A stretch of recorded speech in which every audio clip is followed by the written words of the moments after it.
Big Rab Show podcast is kindly sponsored by G1 Reeds. They are the champion's choice, with many bands around the world playing G1 products, providing everything you'd need to hit the circle or the big stage. So, check out g1reeds.com as they keep the lights on here at the Big Rab Show podcast.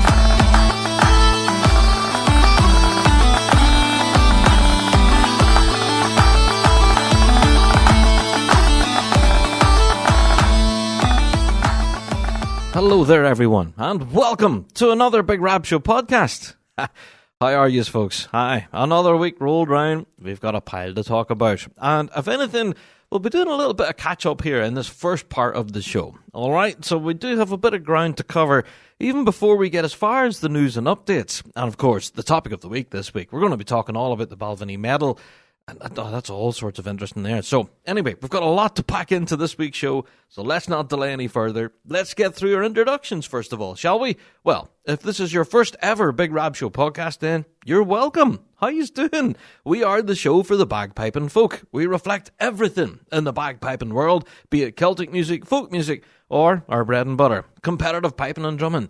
Each and every week we're here talking about what we know and love to be the music of the Great Highland Bagpipe and its people. And, yep, there's a link in your show notes right now to go and check out our Patreon. Yes, that old cliche, every podcast under the sun has a Patreon. But yeah, we have one too. So if you would like to get your mitts on loads of extras, then do consider heading over there, clicking on support, and get your hands on all those extras and be part of the Patreon faithful. Indeed. Now, I have to say, last night on Fuse FM in Balvenie, we had a bit of a nightmare. Yeah, the technology was defeating us last night, and for some reason, our show went out late. So we were on a considerable delay. I think we were about 20 minutes late onto air. So, hey, it's one of those things. Tech problems happen, and we just weren't able to go live. But, however, we managed to fix all the problems. All the tech guys behind the scenes at Fuse, massive shout out to them. Thank you for rectifying it so quickly. Did take 20 minutes to fix, but yeah, sometimes technology can be like that. So everything was updated, plugged back in, everything all singing, all dancing, and then suddenly, boom, Big Rab's back on the air again. So it was brilliant. Thank you, everyone at Fuse, for getting us back on air. And yes, apologies to everyone else who did notice that we were late last night. But that's not to say that last night's show was a bit of a damp squib as a result. Well, no, total opposite. It was a lot of fun over on Fuse last night. So yeah, I think the delay might have helped things a little bit, you know? Anyway, so if you do want to catch up with what we're getting onto over there on Fuse, then definitely consider checking out on Patreon, because they do have that catch-up service over there on Patreon. So you can click over there and you get our weekly radio show to download and take with you every week. There you go. So, yeah, that's just one of the perks of being the Patreon faithful. All right, let's get this show underway, shall we? Well, with each and every episode, we open our email box to listener mail, and this week's no different. Yeah, bigrabshow@gmail.com. That address again, bigrabshow@gmail.com. Yeah, for anything show-related, piping-related at all, then that's where you go and send in your questions. All right, well, we've got an email here from Ross. He said, "Hi, Big Rab. I only started listening to your podcast in December." What? Ross, where have you been, mate? Anyway, he goes on to say, "Being a trucker, it's a breath of fresh air, and I've got 400-odd episodes that I can catch up with, which is great." Oh, well, here, you've got a huge back catalogue there, Ross, to delve into, so good luck getting through all of that. He says, "I am 59 and been piping since age 11, playing with Paul Kemet, along with Rab and Jim." Oh, wow. You know, I was such a huge fan of Paul Kemet back in the day. Yeah, and we still play them now, you know. And I think we actually played Paul Kemet last night on Fuse, actually. I think it was one of the 2/4 sets from memory. But yeah, Paul Kemet, an iconic band then, Ross. Yeah, brilliant. Anyway, he goes on to say, "Here's my question. When I started listening in December, I heard an episode where you recommended a tuning app. Can you tell me what it is? As it's a bit of a list of labyrinth of episodes that I've listened to since then."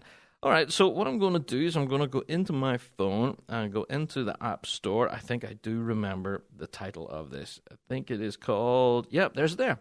I have it on my phone. It's called the B-Flat Bagpipe Tuner. So B-E-E flat bagpipe tuner. There you go. That's what we featured on that show. I do remember talking all about that at the time, and it was, pretty new bit of technology at that time. Yeah, but I think now, since then, there's been more tuning apps and stuff available, so yeah, but that's the recommendation that we would definitely, ask you to check out, is that B-flat bagpipe tuning app. So you can type it into the iTunes store or the Play Store. All of that's available on Android and iOS. Go and check that out. There you are. So he goes on to say, I know I should have written it down, but trust me, Sel, to remember. I'm the exact same. So your help would be much appreciated. Thank you, Ross. Ross, thanks so much for emailing in, mate, and I hope that helps. Yeah, the B-flat tuning app, I do know a lot of people that still actually use that, myself included. I have it loaded on my phone here. Definitely worth it, It comes in handy every now and again, just to check to make sure, is that D or F coming in flat, It does help, absolutely. So go and check that out, Ross. Yeah. Also, a ton of other emails that we got off the back of previous episodes, and we're going to be bringing that into discussions, I guess, going forward.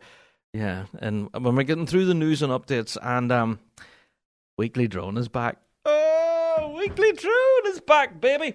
Yeah, so we've got a lot of drones to catch up on. But just wanted to say a huge thank you to everyone who did email off the back of last night's Fuse show. It was a lot of fun. And to everyone who has been passing commentary, I guess, on previous episodes, thank you, everyone. Yes, your email has been received, and we have answered you where at all possible. There you are. So, right, as I've mentioned, Weekly Drone has returned. But again, just to plug the email address, bigrabshow@gmail.com. That address again, bigrabshow@gmail.com. Get your emails into us. We always love to hear from you. All right. Okay, let's fly on. As I've said, it's been a while since we've had a Weekly Drone here on the show, and we explained the reasons behind that. But JD is back behind the microphone, and he has been incredibly busy. Now, we're only going to get into a few of these weekly drones on this week's show, okay, because we honestly have a lot on the shelf. There's clearly a lot of subjects that you folks want to talk about, but you don't want to be identified, okay? You want to do it anonymously, and absolutely, that facility is there. So just to plug it before we get into it, then yes, you can go to our website, thebigrabshow.com. There's a big button at the top of the page that says Weekly Drone. Yeah, you can't miss it. So click on that, and you can let us know your story, your thoughts and opinions, completely anonymous. It's an open microphone to the bagpiping world, and yeah, why not? Let us know your thoughts. All right. Okay, let's get into these weekly drones. Now, as I said, I'm only going to play a few of these, because JD has honestly recorded a lot of them. So we'll we'll do a few this week, a few next week, until we're caught up, okay? JD, lay it on us. Give us the first weekly drone.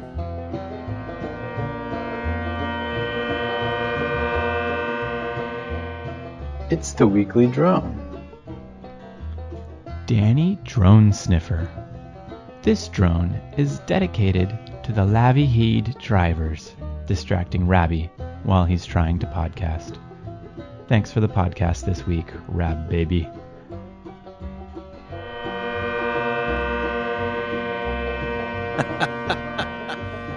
Yeah, I think that is in reference to the little boy racers who were flying around in my car pod episode. You might have noticed that. That was a few weeks ago now. Since we had the huge storm here in Northern Ireland that knocked out all the power and the internet and everything, I had to do something to make a podcast possible. So recorded it all in a car park in the middle of my hometown.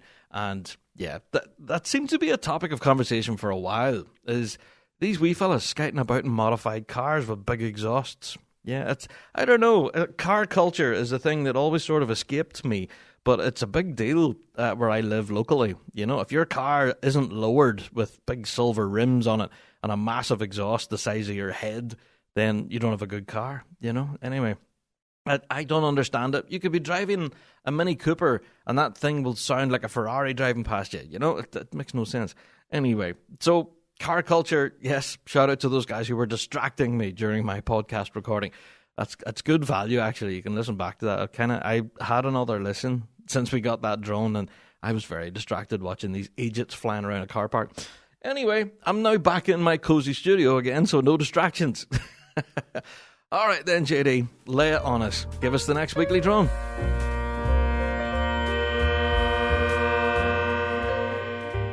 It's the weekly drone. Calling it what it is. Hi, Rab and team. When are we finally going to call it what it is? Poaching. After reading Ewan Henderson's opinion piece on pipes drums, it is now clear that Emmett Conway, PM of one band, it doesn't matter which, the crime is the same, went to the leading drummer of another band and asked them to take over as lead drummer of their band. This is poaching, plain and simple. Yes, players themselves have the choice to play wherever they want. However, do it with a bit of honor. We need to call poaching out when we see it. Then things will change. No rules broken, yes, but moral rules? Absolutely. Do we need the RSPBA to step up and address this? Yes.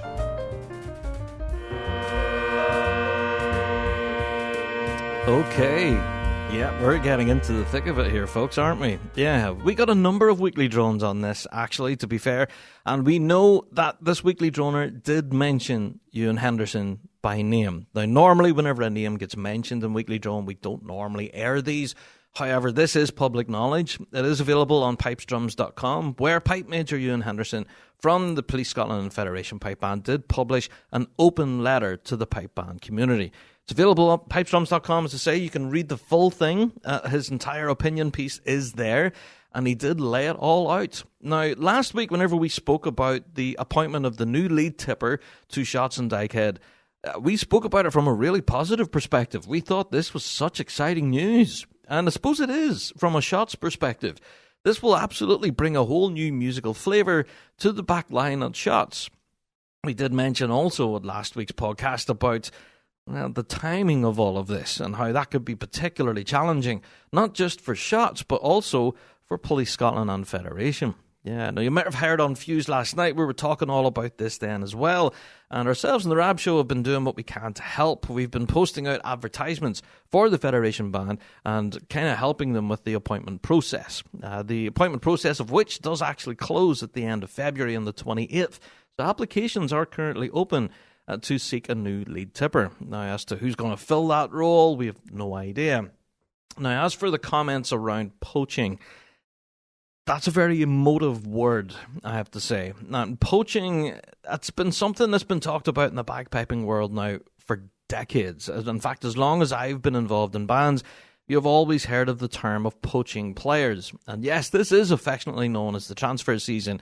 And in the open letter that was published by Ewan Henderson, he does mention it about being transfer season. However, he would encourage, if RSPBA were to be involved, and encourage a transfer window. Yeah, similar to the likes of football teams or hockey teams or something, where you can only transfer players from band to band within a certain time frame. I think that's what he was getting at, is what his main point was in his open letter, where he was asking for RSPBA intervention. Now, as for the intervention of RSPBA intervening with player poaching, our weekly droner suggests that they believe that RSPBA should get involved. My own opinion is that they should not. However, I will explain that further as we get into further weekly drones. As I've said, this term of poaching is a very emotive word, and I think it has a lot of negative connotations with it. And it all depends on your perspective, okay? Now, I've been a lead tipper, of course, of a pipe band in my time, and I have had players hashtag poached, I guess. Or, in my opinion, I have viewed it as those players being given opportunities to play elsewhere. You know, when a door opens for them to go, "Hi, do you want to come and play with us?" And then, of course, you're not going to say to that player, "No, you cannot, you can't go, you have to stay here." That's the perspective I'm coming at with this, you know? So, player poaching, all of that, I don't know, it's an emotive topic, isn't it? We're going to talk more about it, but we do have more weekly drones on this. So, I hope that answers that first weekly drone. Do I believe the RSPBA should intervene with poaching? No. However, I do kind of see the value in what Ewan Henderson is suggesting with having a transfer window, an agreed period of time where players can transfer between bands freely. and then leaving enough time for a band to kind of bed in, prepare their musical material, and get ready for the competition season. Because, yeah, we did mention this last week about the time frame here being very challenging. All right, well, let's get into the second weekly drone on this very same topic, shall we, JD? Let us have it.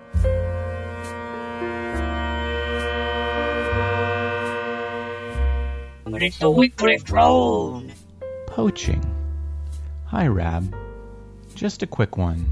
Poaching.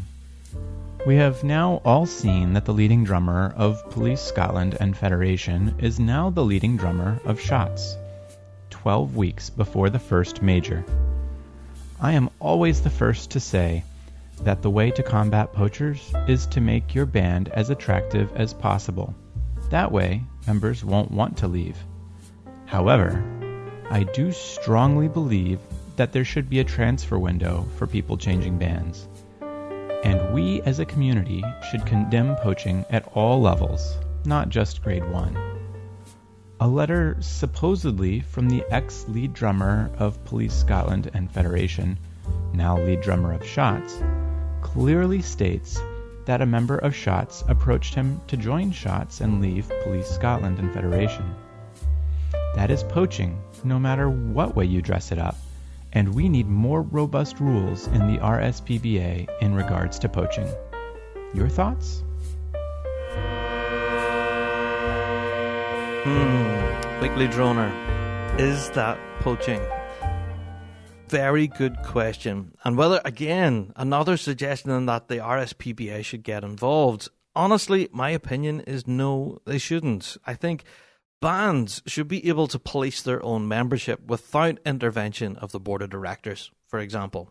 Imagine having that situation where, someone has walked through your band hall door and they say, "Hi, I want to come and play with you guys this season. Is that okay?" And then you're going to have to tell them, no, we need to write a letter to the board of directors. It needs to go to a meeting. They need to talk about it and discuss it in their committees. Then come back to you maybe 3 months later and they'll say yes or no. And then you can start learning your 2 medleys, your 2 MSRs.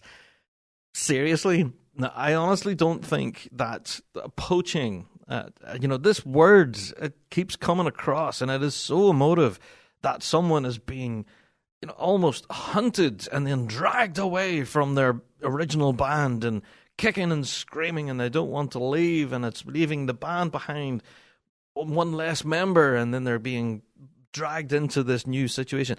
I don't think that that's the case.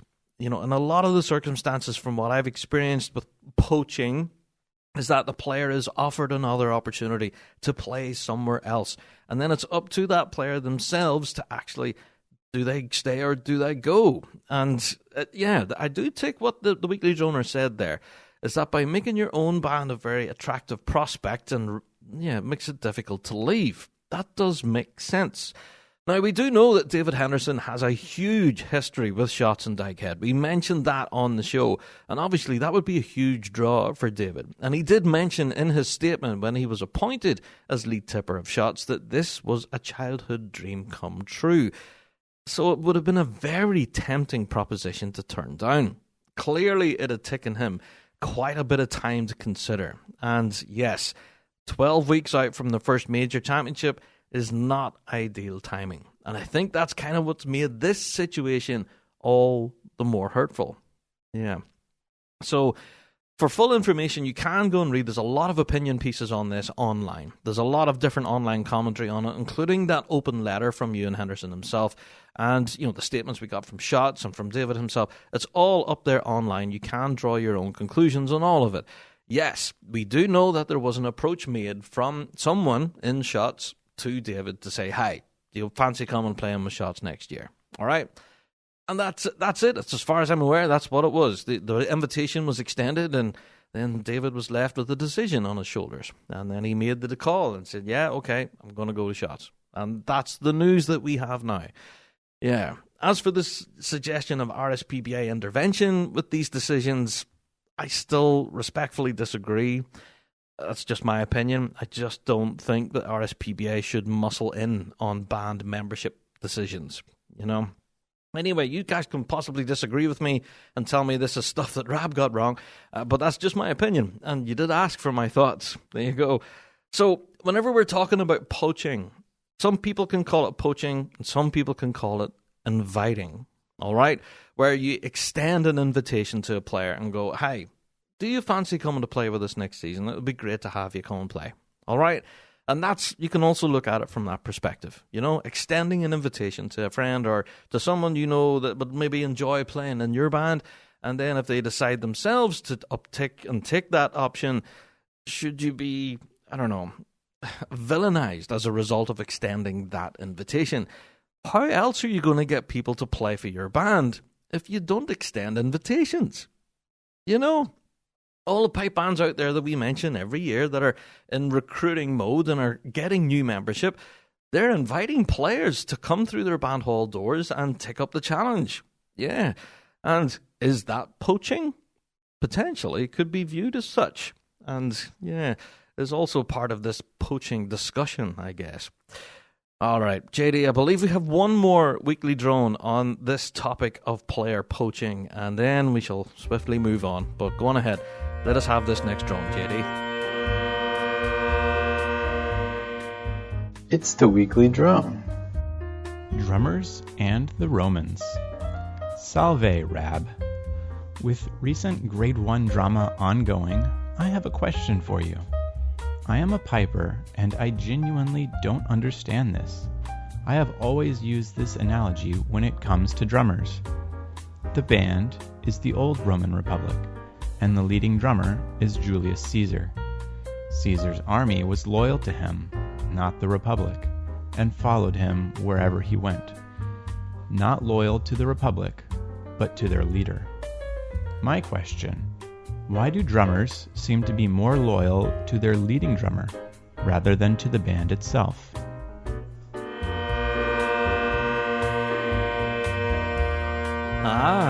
Weekly drummer, that's a very interesting question.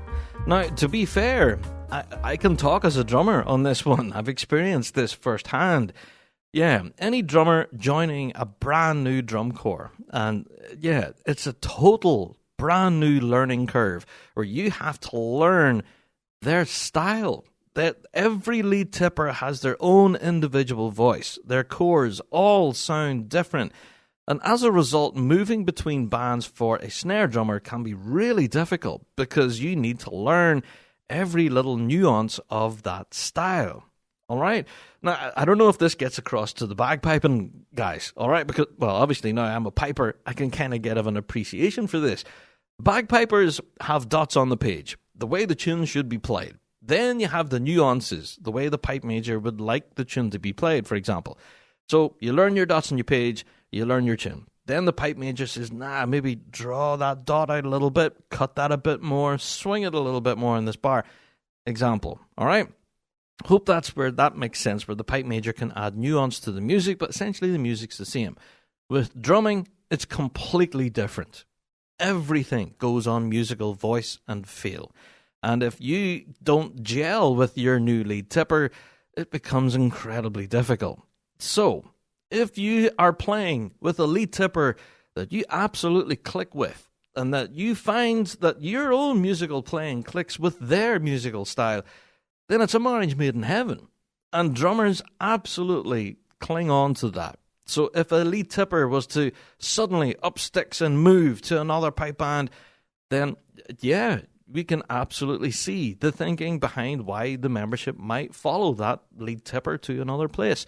Because they are, they are an echo of their musical style. And to step into any other band would be a massive challenge, So to actually lift the sticks with another lead tipper after possibly years of playing under that same musical voice, it's a very difficult adjustment for a snare drummer. Now, I'm sure right now out there's loads of snare drummers who are nodding their head furiously going, yep, Rad, I know exactly what you're talking about. It's a nightmare having to learn a total new style when a new leader comes in, or if I have to go somewhere else to play. It's, a complete learning curve. It's almost as if you're learning again, where all of your movements are just phrased differently. It's just odd. I can't explain it any other way. It's just a musical thing. And yeah, I don't know, I make it sound like a marriage, don't I? Once you click with someone, you stay with that special someone for your entire drumming career. I don't know, as much as I'm laughing about it, it's absolutely true. That is the case. And I've had experience of that myself. I went to different bands over the years, and I've had different players follow with me, and vice versa. I've followed along with different other lead tippers as well, because I did prefer their musical style. It's one of those things. It goes on musical voice, not the actual personnel, I guess. Does that make sense? Anyway, Weekly Droner, I hope I've answered your question. Now, folks, on this very topic of player poaching, I'm going to bring it right back down to brass tacks again. All of these opinion pieces, and there's a lot of very emotive language around all of this. I have to say, yes, Police Scotland and Federation are now in a very difficult spot. All right? There's no denying that. 12 weeks out from the first major, this is nightmare fuel for everyone there at the Federation band. The advertisement actually says that the band are very well supported, financially, and they have a pipe corps there and ready to go. They are ready to cook, and let's go. So whoever is going to step into that lead tipper role got a big job on their hands, but it's not impossible. The building blocks are already there. They just need someone to step in there and make it their own and develop that musical voice, and the Federation band could absolutely be a force to be reckoned with. Yeah. Now, as for shots, yes, we did mention that this is going to be such an exciting season for a lot of different reasons. We do know that once they change, any band changes a leadership role, can absolutely change the musical voice of that band. And we've no doubt that David will do a cracking good job there at shots. Yeah. We spoke all about the positivity of this last week, and there is definitely positives to take from this, as well as negatives. Now, as for all the accusations that's been chucked around online of, player poachers, they should be hung out to dry, all this craziness, I think the timing of it is poor. That's where this sort of falls down. However, extending invitations for people to come and play, I don't believe necessarily is poaching. You're just sort of saying, hey, door's open. If you do want to come on through, bring your sticks with you, come on ahead. I don't know. This could be stuff that Rab got wrong. I've led a few corps in my time, and I've had players been given opportunities for top flight bands, and you dare not step in the way of that. Absolutely. You go, hey, if you've got an invite to go and play in whatever Grade 1 big gun, go for it. Yes, go out the door. I will boot you out the door myself. Yeah, absolutely. And that's how I looked at it. I looked at it as an opportunity rather than, they're poaching players for me. Now what am I going to do? I'm a player down. I'm 2 players down. What's going on? Man, now what? You can look at it from the negative perspective. Yes, that there is now a gap where there used to be a player standing there. But yeah, that player has now moved on to bigger and better things, perhaps, in some cases. And in this case, they've certainly moved on to what, in their case, was a childhood dream. Yeah. So, I don't know. I'm not saying that they should be wishing him well in his appointment, because now they're going to be competitors. But, it does make for a very interesting opinion piece, for sure. And there's been a lot of that online recently. A lot of keyboard warriors behind the scenes. I have to say, go and read the open letter from Pipe Major Ewan Henderson. It does make for very interesting reading, and I have to say I do agree with most of what he said here, especially about the suggestion of a transfer window. That could be one way where RSPBA could intervene and prevent this from happening with a 12-week window to prepare 2 medleys and 2 MSRs. That's a very tall order. So the introduction of a transfer window could hopefully negate that in the future. But as for suggestions on Weekly Drones about whether RSPBA should intervene and stop player poaching, I don't think that would be, enforceable. I don't think it would be plausible, and I just don't know if RSPBA should be getting involved in band membership affairs. That's up to the bands themselves to police, in my opinion. But you can let me know if this is stuff that Rab got wrong, and if I have angered everybody in the bagpiping world. Let me know. Even if you have your own experiences of player poaching, then email me in, bigrabshow@gmail.com. Or even you can send in your own weekly drone. If you have any thoughts and opinions on all of this Grade 1 drama, then you can let us know.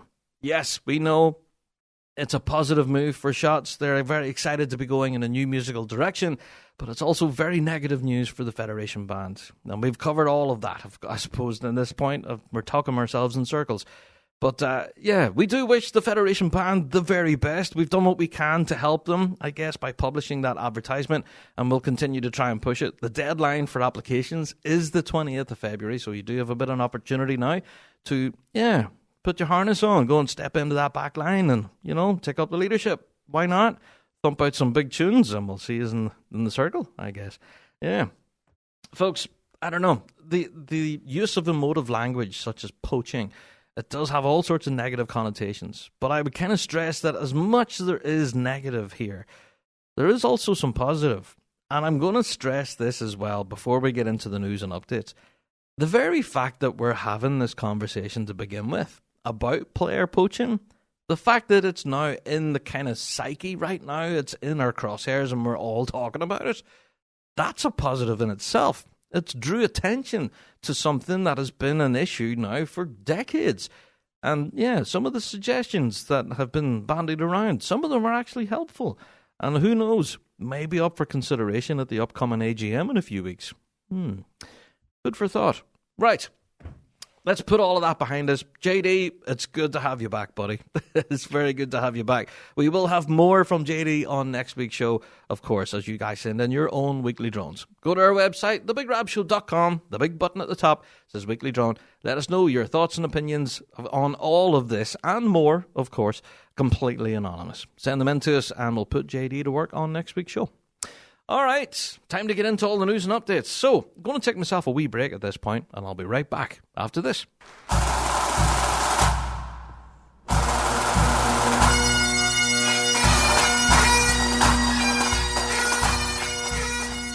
Do you wish piping could be fun again? Bagpipers around the world continue to struggle with their instrument, despite hours of hard work trying to get better. Bagpiping should be fulfilling. Your hard work should pay off, showing improvement and the freedom to express yourself musically.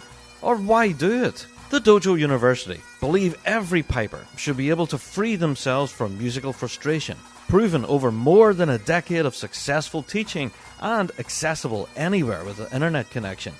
The Dojo is unlike any other bagpipe learning experience in the world.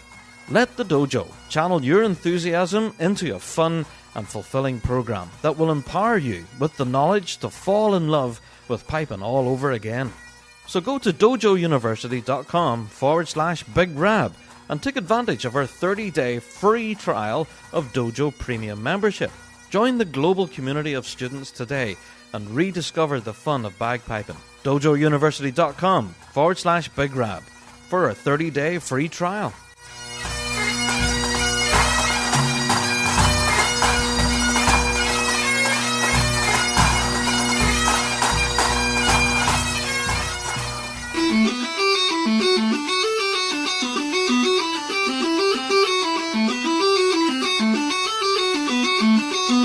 Ready to take your playing to the next level? Say hello to the ES Session Chanter, the ultimate practice chanter designed for versatility and durability. Crafted from stainless steel and aluminium, the chanter comes equipped for both an A stem and a B flat stem, giving you the freedom to play along with any instrument, anytime, anywhere. Whether at a band practice or a trad session, the ES Session Chanter keeps pace with your creativity. Included with the chanter is the custom carbon carry case, the perfect addition to this compact and tactile instrument. To get yours, head to essessionchanter.co.uk. Okay, time for the news and updates. Now, folks, there's a lot here, so we're going to do our best to get through all of it, okay? But again, if there's anything we miss, please do email us, bigrabshow@gmail.com, and we'll do our best to include it in a future show. All right, I'm gonna lead out. Now, we've been talking a lot about player poaching and player movement. Well, we are still seeing a lot of player movement still happen, especially in this last week or so. We got some announcements about changes of leadership of some of our top flight bands. Yeah. And I have to give a shout out this week to the Vale of Atholl Pipe Band, who put out a huge announcement this past week saying about a change of leadership there. Yes, Pipe Major Kyle Howe has made the incredible, difficult decision to step down as Pipe Major of the Grade 2 band. Yeah. Now, this was due to life commitments and other business ventures that he's across. And, he'll be stepping down with immediate effect. And he will be handing over the reins to Jamie Falconer. Yeah, woo! Now, we know Jamie quite well. Of course, he was part of the leadership team just last season in the band last year. And I think, looking at the statement and everything that came out from the Vale, I think, they mentioned that he was the Pipe Major when they won the British last year in Forres. Woo! Yeah, Kyle didn't make it to the comp. So Jamie took the band in and they won the major that year. So, hey, there you go. Not bad tenure. But yeah, we want to wish the very best wishes to Jamie Falconer and, of course, to Kyle Howe as well. Whatever he goes on to do, he's an incredibly busy man. And I don't know where he gets the time to fit it all in, to be honest. But yeah, best of luck to Jamie and everyone there at the mighty Vale of Atholl. Yeah, very excited to see what they're going to bring musically into that Grade 2 circle. It's going to be really exciting stuff there. So yeah, best wishes to Jamie and of course to Kyle as well, stepping down as PM. All the best to you there, folks. Right, well, the next band that I'm going to mention, of course, is Canterbury Caledonian Society. Yes, I'm sure by now you've probably already seen the announcement where, their Pipe Major, Jamie Hawke, will be stepping down at the end of this New Zealand domestic season. Yeah, which ends in March. So it's a bit of an end of an era, I guess. Jamie has been in charge of the band since 2017. It was back then when he took over from his dad, actually, Richard Hawke. And it's been a kind of a dynasty, I guess, this last while. So, I don't know. We haven't yet heard who's going to be stepping into that role of responsibility. But we do know now that at the end of March, they will be having a leadership change. And, well, we do know that Jamie actually lives in Brisbane in Australia. And when you consider that Canterbury are actually based in Christchurch in New Zealand, that's a crazy round trip for band practice. I don't care who you are. That's a huge trip to band practice. That's a lot of miles to be covered. So he has said that he will be continuing his work with Brisbane Boys College, of course, and apparently they are also making plans to return to the Worlds this incoming year. So looking forward to seeing the BBC there. Yeah. So we just want to wish Jimmy the very best of luck with his endeavours this incoming season with the BBC, the Brisbane Boys College Band, and of course to everyone there at Canterbury Caledonian who we believe will be recruiting for that Pipe Major role from within their own ranks. Now, as to who's going to do that job, don't know, but we'll certainly keep you across the details as they happen. Shout out to Canterbury. I guess this appearance at Nationals this year is going to be quite an emotive one, I think, for Jamie and for everyone involved there. It's definitely going to be an end of an era, I think. So best wishes to Jamie Hawke, to everyone there at Canterbury. And looking forward to seeing you at Nationals now, yeah. Well, come on, you knew rightly we were going to start talking about the New Zealand Nationals, didn't you? Yeah, the draw for the New Zealand Nationals has finally been published, and mate, I couldn't be more excited for this. Oh, the Nationals. I love the New Zealand Nationals every time it rolls around. It's just brilliant. So this is taking place in Invercargill, of course, on the 7th and 8th of March. And the full draw has been published now. All right, now I'm not going to run through it grade by grade. You can do that yourself at your own leisure. It is published up there now. I'm going to look at the Grade 2 competition and the Grade 1 competition, all right? Starting with Grade 2, we have St Andrews College, the Pipe Band Club from Sydney are competing. Brilliant. We also have the Celtic Pipe Band from Nelson, the City of Tauranga Pipe Band, along with the St Andrews Pipe Band from Brisbane. So a good number of Australians actually making that journey to duke it out the New Zealand Nationals. Oh, that's all sorts of exciting, man. Brilliant is all I'll say there. Yeah, what a grade. So that's 5 bands duking it out in Grade 2. As for Grade 1, we've got 6 bands in here to enjoy. We have Canterbury, as we mentioned earlier, Canterbury Caledonian. We have the New Zealand Police is going to be there. We also have Manawatu Scottish. We have the ILT City of Invercargill. Yep, they are going to be there. We have the Hawthorn. Go on, the Hawthorn. Brilliant, from Australia. And then we have Auckland and District as well. So that's your 6 in Grade 1. Now, I have to say, I've missed out all the other grades, I guess, the Grade 3s, the 4s, all of it. It's all there. You can go and read through all of it. Again, there's too many names to list here, including your juvenile grade as well, where there's a wealth of great bands, aplenty. And yes, I have reached out to the RNZ PBA and asked, will there be an online live stream for this championship?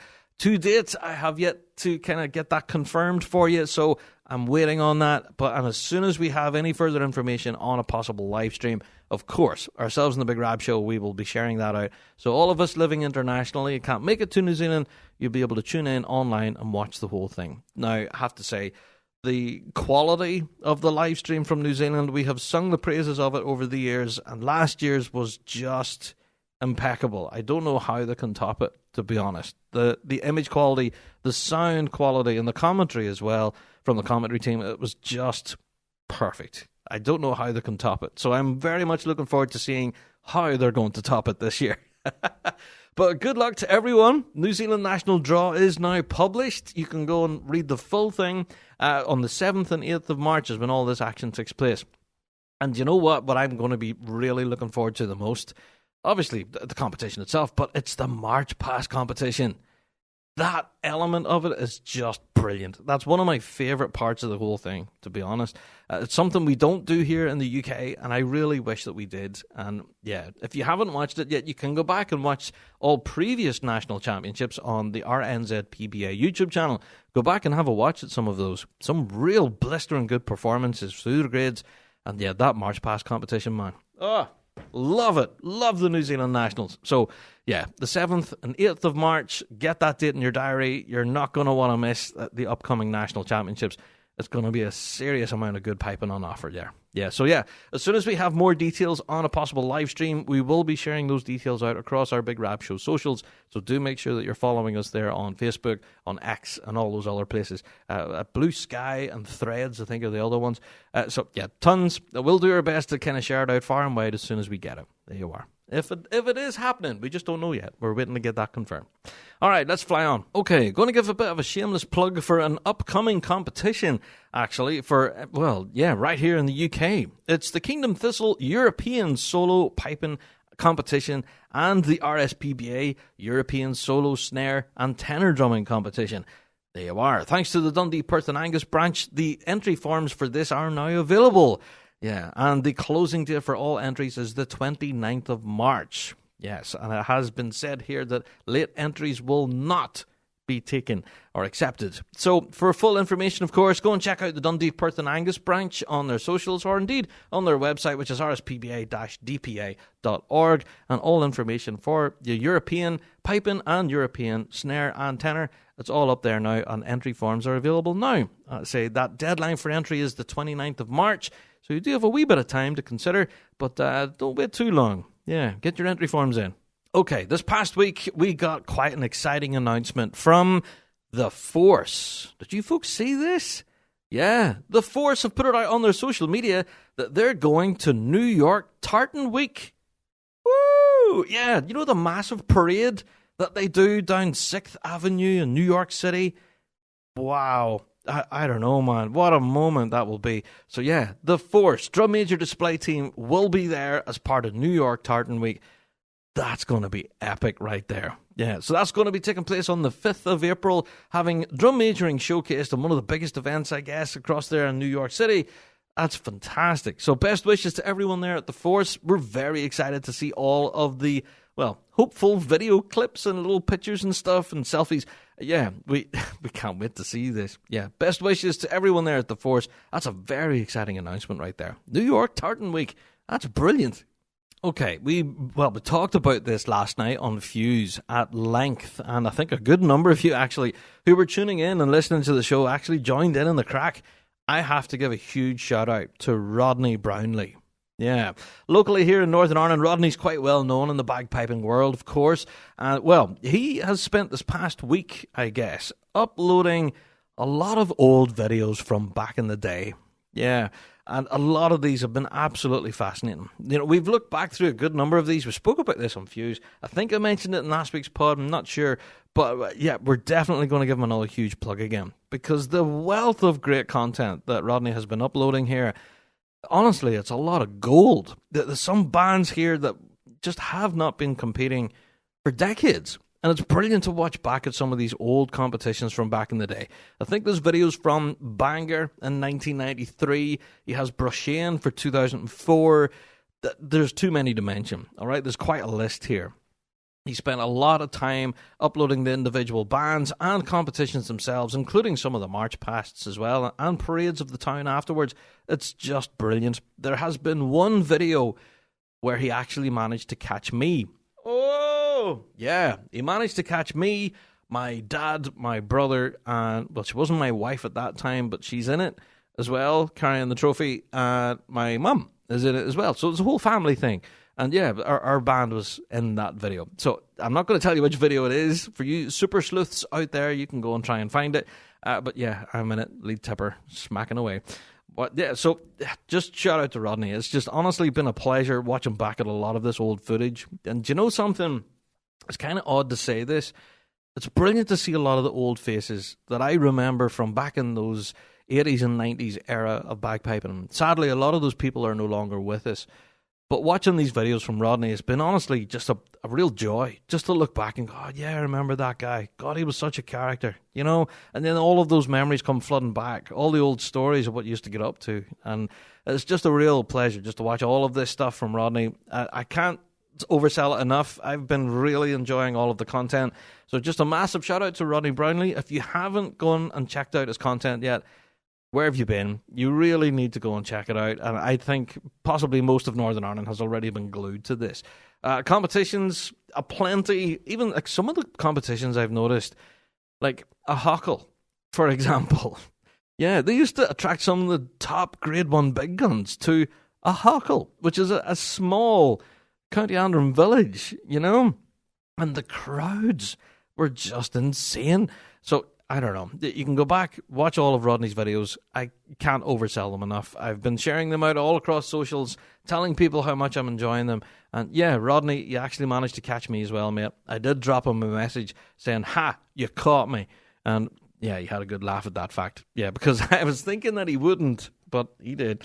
There you go. So go and check that out. A huge plug for Rodney Brownlee. If you haven't seen his videos, do yourself a favour and go and check them out, and you'll absolutely spend hours and hours and hours watching all of these, and then before you know it, yeah, you've got nothing done that day. But there you go.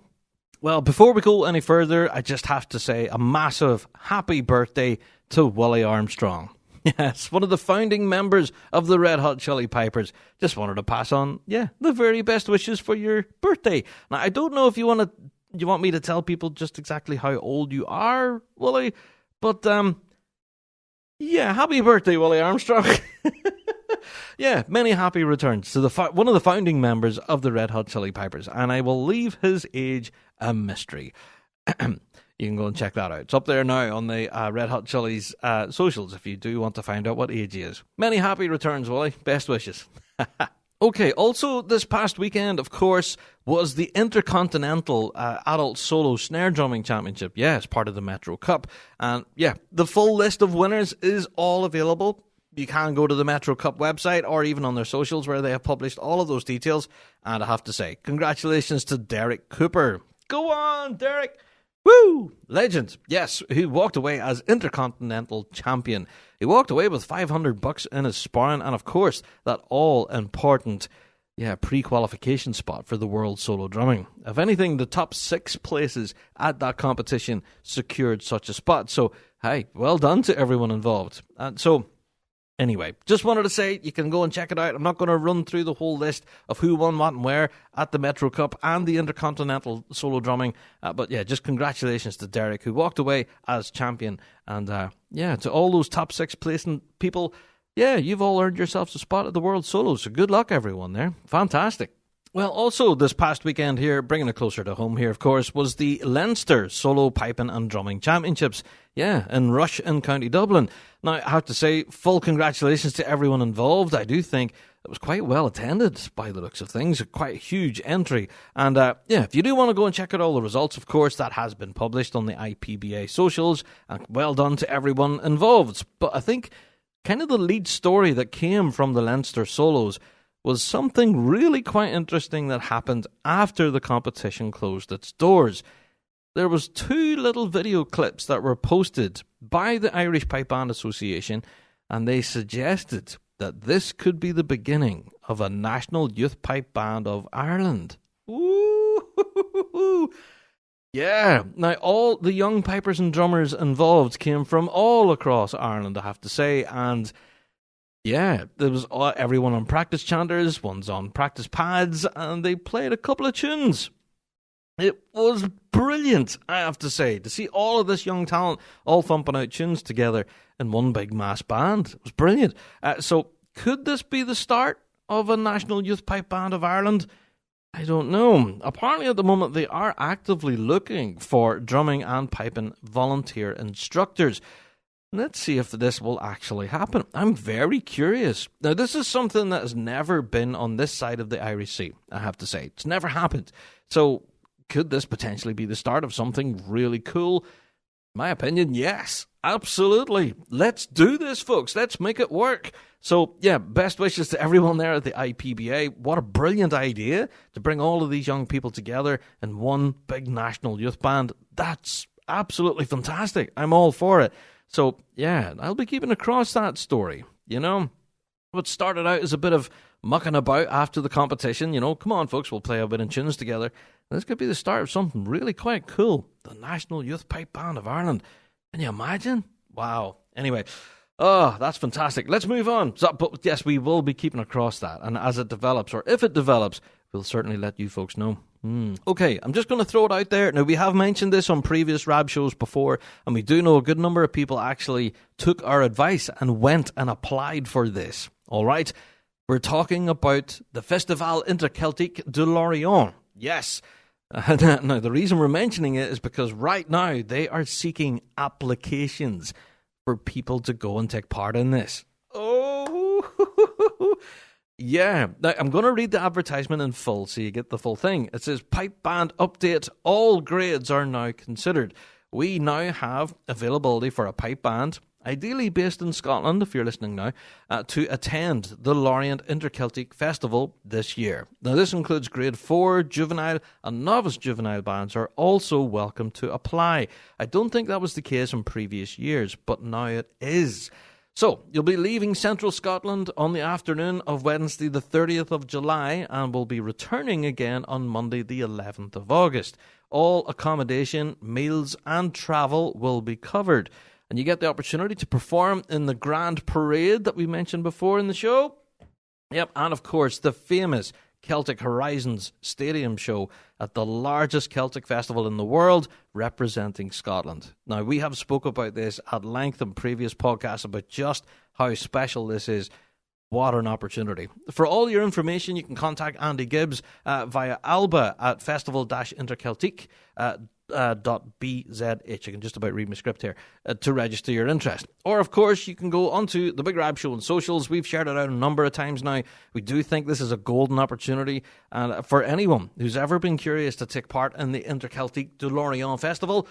Now's your chance.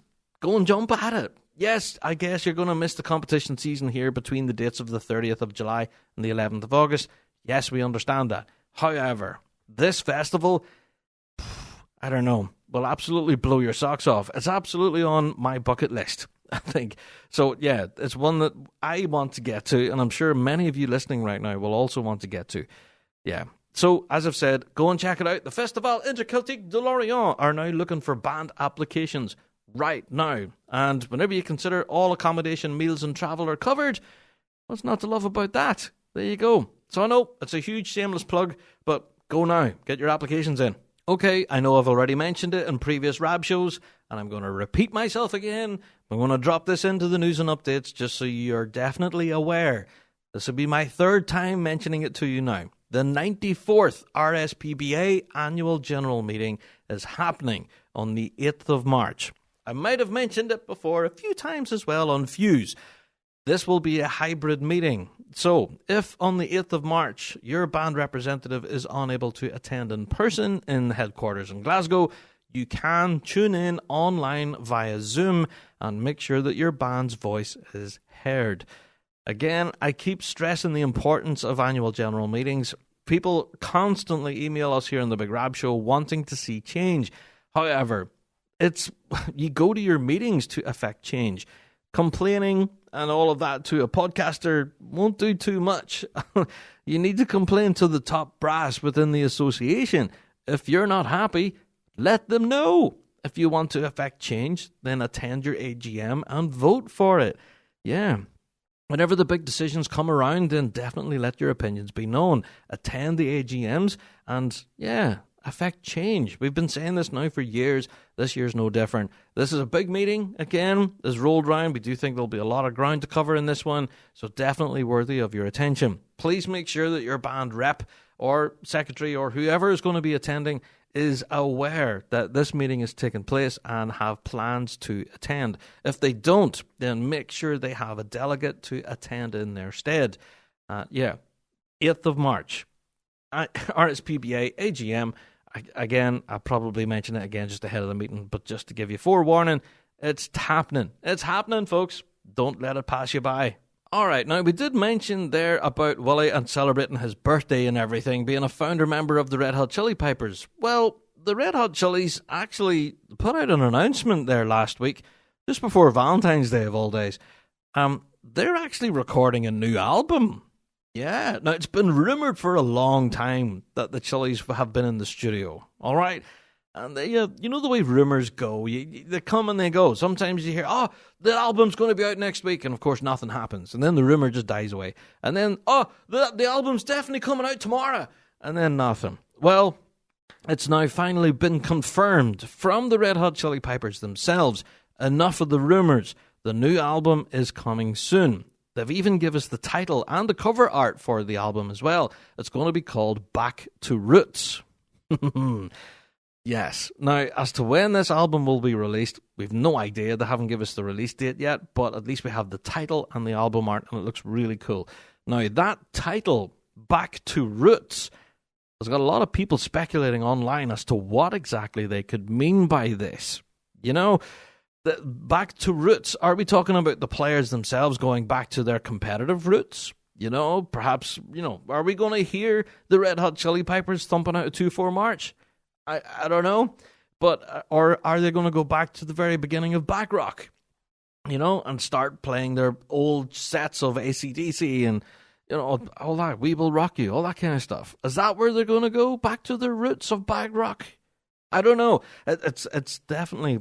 I don't know. There's been a lot of chatter among Red Hot Chili Pepper fans as to what this could potentially mean. Back to what roots?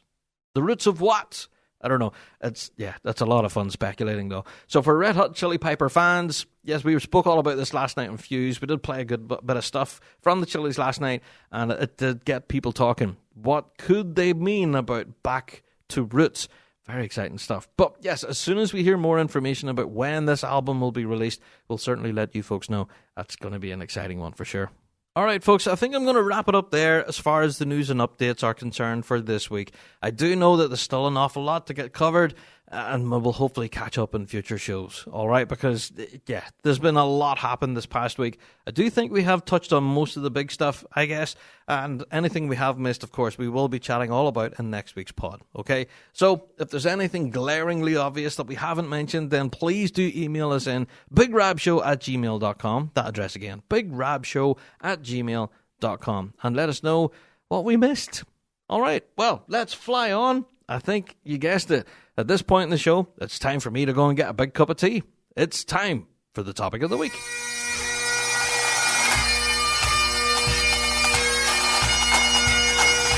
Kingdom Thistle Pipe Band Supplies. For all your pipe band and marching band needs. Supplying everything from uniforms and instruments to custom designed bass drum heads. They offer it all. Not forgetting their exclusive Kingdom Gilly Brogues and George Boots. Crafted by bands for bands. Kingdom Thistle provides expert product advice and an industry-leading drum refurbishment service to keep your equipment in top-class condition. Also, shipping worldwide. So, stop by their store in Fife or visit them online at kingdomthistle.com for all your pipe band and marching needs.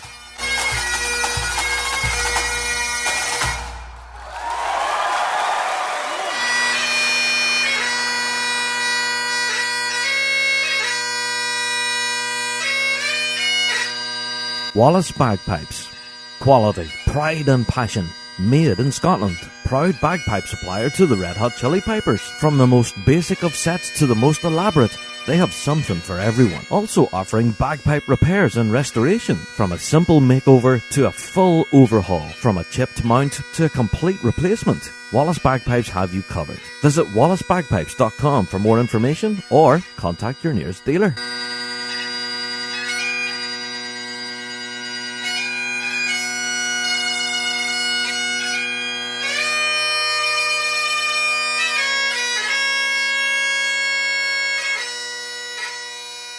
Yes, time for topic of the week, and yeah, it's a bit of a journey to get this far, isn't it? There you go. But yes, we're going to get into quite an interesting topic now. We get to learn more about one of the most prestigious awards available in piping, the Balvenie Medal. Now, for all of the information on this, I would urge you to go along to the National Piping Centre website, thepipingcentre.co.uk, where the nomination process for this year's Balvenie Medal is now open. Does make for some incredible reading. It does talk about all of the previous recipients, of course, and what they have done for piping as a result, and not why they won the award, but it also gives the criteria that you should be considering, all 7 points of which, whenever you're thinking about who you can nominate for this medal.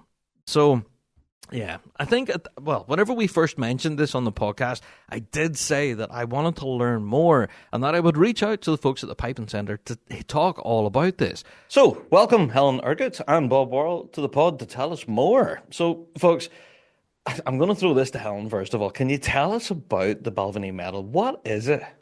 So the Balvenie Medal is an annual award for services to piping.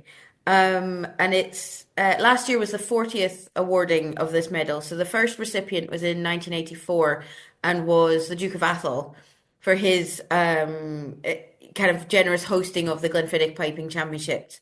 There have been 7 female recipients in the last 40 years as well, which, given the makeup of the Glenfiddich that you see, sometimes would actually be quite surprising. But the medal itself is really for people who are involved in piping, who maybe don't play and win the big prizes, but have had a significant impact on piping across many genres, many styles. I think, over the years, looking back at some of the recipients, Willie McCallum Sr. won it, and that was for, or was awarded it, and that was for his, the way he kind of created the Kintyre Piping Society and the Springbank Invitational, and was really there at the core of a lot of the piping that came back to Campbelltown under his influence. So I feel like it's really an award for people that maybe some of the unsung heroes, and then, people like Roddy McLeod who have won everything, but maybe people don't understand the breadth of what he has given to the piping world as well.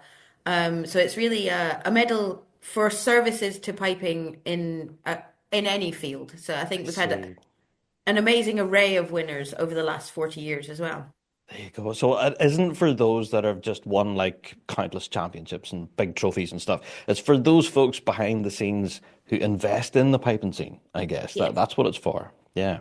Very much so, with, Anne Spaulding and all her work with the Mackenzie Caledonia, and a couple of years ago it was Tom Orr Brown who put together the Lochgelly High School band. And the thing I remember most was, I think there was about 23 letters of support from people who had been part of that band and then came through the scene and were doing different things because of his influence on their life. And it's really amazing to see these the kind of statements of people are where they are today because of somebody that impacted on their life. It's actually really amazing just to hear and see more of these stories coming out as well. Absolutely. And you know something? I've been looking through the Piping Centre website to see who some of the previous recipients were. And I've been really going down some rabbit holes learning about these people and their contribution. Yeah. Rona Lightfoot. Yes, she's an amazing woman. And the Cantrack is brilliant. But, the first woman that was eligible to compete in the Bratick Gorm in 1976 because she won piping in South Uist. And, a real trailblazer for women in piping. But she also has some amazing stories to tell about, she took her pipes with her husband when he was in was it Merchant Navy, and drinking champagne coming under the San Francisco Golden Gate Bridge. And that's yeah, what an amazing woman. She was the first Bane and Tie of the Glenfiddich as well. So usually it's the Fair and Tie, which is the man of the house, and she's the first and only so far woman MC of the day. And yeah, the moment, I think it was it was just after Alistair Gillis had passed, and Brian Donaldson had done this amazing tribute piece, and the Yeah. whole room, it was a moment. And she said, "Well, here we'll do some Cantrack," and started singing. I think it was "I Got a Kiss of the King's Hand," and got the whole room singing just to sort of bring the atmosphere back round. And it was just phenomenal. And these are people that maybe didn't win all of the big awards, but we absolutely should know all about them. Yeah, for sure. Now, Bob, we have you here. Obviously, you're part of the nomination process, and we'll talk about that in a second or two. But obviously, you've been MC and part of a lot of the Glenfiddichs over the years, and being part of handing over this award to some people. What's that experience like? Announcing the winner in the room? Well, it's emotional. Um, Actually, there are three winners in recent times who I actually nominated, and Rona was one of them. John Wilson was another, and Ian Duncan this past year. And I think it's an award that it's from the heart, and these are the people that, as we've clarified, it's not people necessarily who won all these big prizes. They may have, but that's not why they're receiving the Balvenie.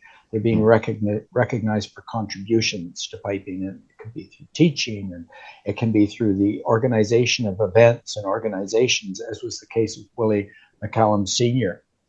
And I remember John Wilson did the actual presentation to Willie Sr. and Yeah. it was wonderful, and it's heartfelt. And quite frankly, when you're invested in the process of nominating someone who you really, they've given from their heart their entire life to the whole scene, to what we do, it's emotional to present it. And I have to admit, there were a couple of moments when John's, in particular, his introduction, and Ian's this past year, where I had to kind of just take a breath and just get a grip of myself, and because I think it's a tremendous award, and it's a wonderful recognition for someone to receive it. Yeah. And as far as I'm concerned, it ranks right up there with the MBE, let's say. Absolutely. Yeah. I think it is one of sort of piping's highest honors now. That's how it's regarded, I think. Yeah. And I had to mention it because Ian's award last year, Bob, I don't often get it teared up at these kind of things, but man, I don't think anybody, I don't know. I think everyone watching had a tear in their eye. That, very, very just emotional. And I think it was so well received by Ian and the family and everybody, and the stories afterwards were just epic, So that kind of opens the door now. We've explained to people just the gravity behind this award, but the nomination process is now open. So we did briefly mention this on a previous show, and we weren't really sure how it all worked. So, Helen, I'm going to throw it to yourself first of all. Then, how can people even get nominations in? How does it work? So it's a fairly simple process, actually. But what we've got on the Piping Centre website is a list of 7 criteria that we put together. So last year was the first year we'd run this sort of nomination process to sort of try and widen the reach of everything, to make sure that people could understand how people are nominated, what the process is, that sort of thing. So this year, what we want is people to sort of take a look at these 7 criteria for what the kind of William Grant Foundation and the small committee that we have are really looking for.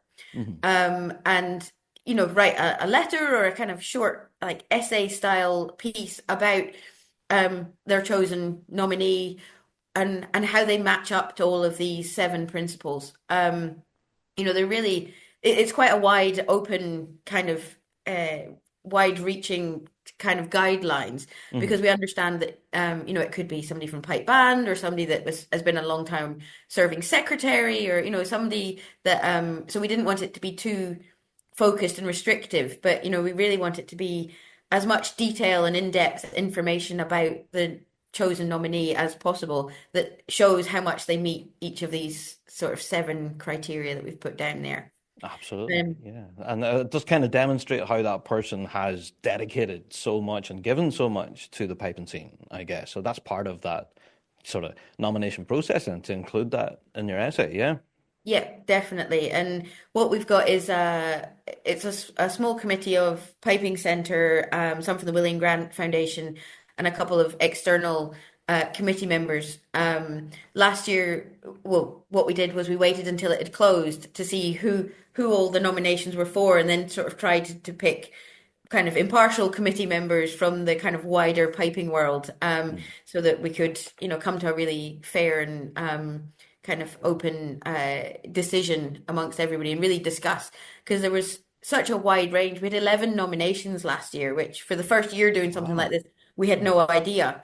Yeah. And really, any one of them could, when we got down to it, it was very fine margins because they were all such wonderful candidates. So I think this year sort of shaping up to be similar as well. There you go. That's part of that decision-making process to award the medal. That's bound to be difficult right there. You could basically just throw darts at a dartboard and you'll hit someone who deserves it, I guess. I'm sure that's not how the process works. No, but it was a very well, that was sort of what led us to these 7 criteria, because we were looking at it and we're like, well, how do you choose when you've got so many different stories and different ideas and different contributions, that trying to make it sort of an equal playing field across all of them to discuss everybody's nominations it was a really, really tough choice. I think we were there for a couple of hours, and as well, because it was the 40th nomination as well, we wanted it to be sort of significant. And actually, Ian, when you look at it, he is an Athol Highlander and they're the stewards for the Glenfiddich, and he's given so much to Perthshire piping that actually was a very fitting tribute for the 40th award. There you go. Yeah. So I have to say then, Bob, for anyone listening right now that might be thinking of putting pen to paper, or, well, we don't use pen and paper nowadays, we email, don't we? So for anyone thinking of typing out that email then, have you any words of wisdom or tips for anybody considering a nomination? I think just looking, first off, the criteria are, I think, superb, because it's talking about overall contribution and not necessarily associated with someone's job per se, and how wide-reaching their impact has been. And with Ian last year, it's Perthshire piping, but also he's done so much on the continent, working with bands and other groups in Europe, and and also over here in North America and at piping schools here. So he was truly an ambassador. So that's a word that kind of is in my mind, an ambassador.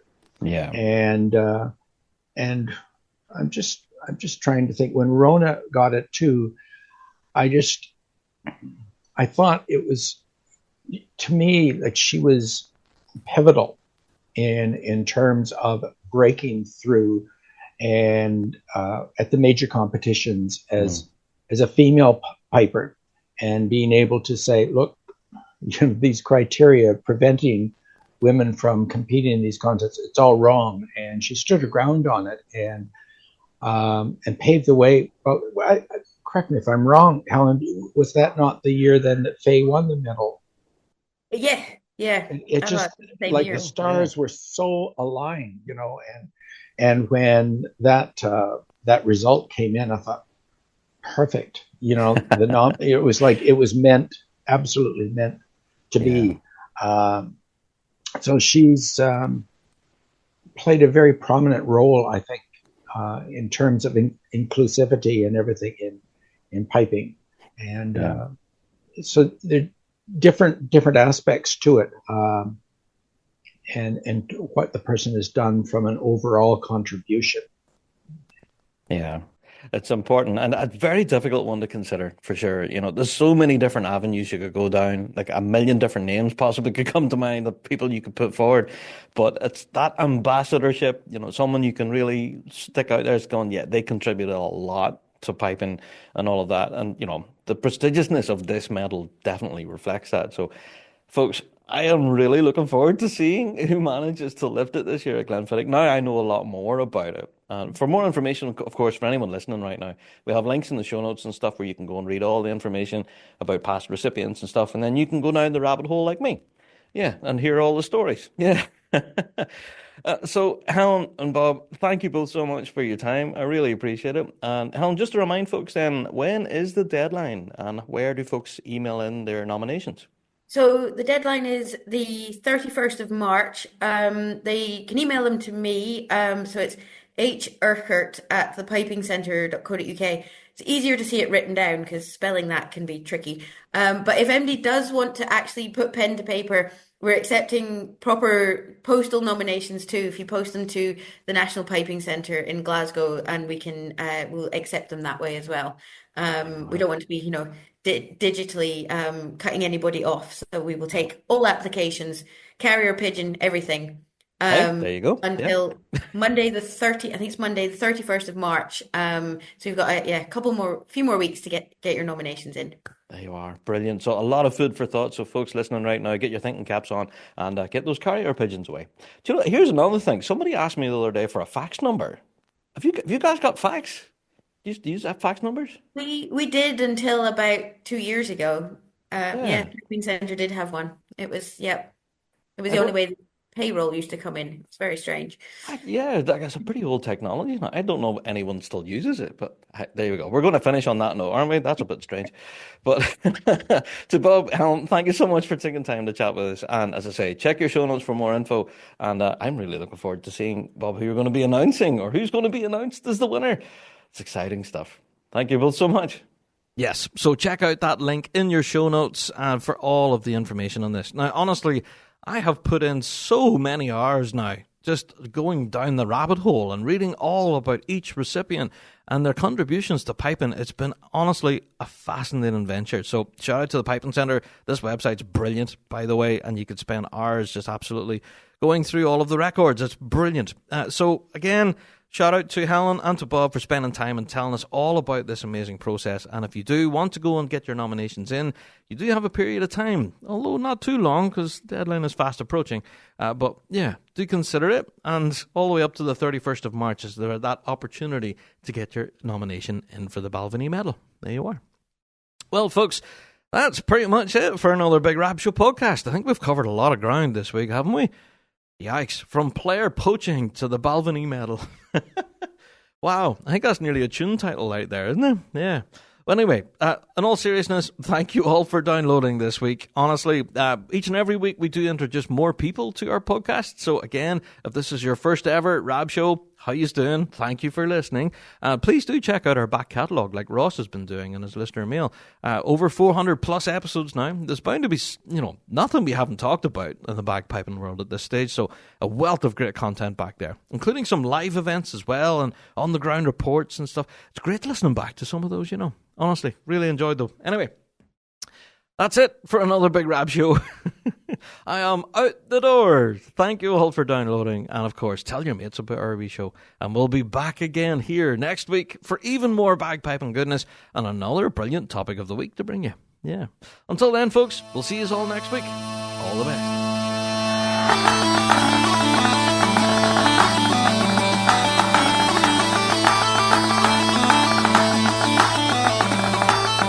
Well, that's it for another Big Rab Show podcast. Thanks so much for downloading this week, and a special thank you to our sponsor, G1 Reeds. Played by bands around the world, they are the champion's choice. Check out g1reeds.com for all of your piping needs. Don't forget to check out thebigrabshow.com to be kept up to date with all of the latest news and views from around the piping world. And also, check us out on Patreon. For $5 a month, you can get your hands on tons of extra piping goodness and be a part of the Patreon faithful. So, until next week, folks, we'll see you right here on the Big Rab Show podcast. All the best.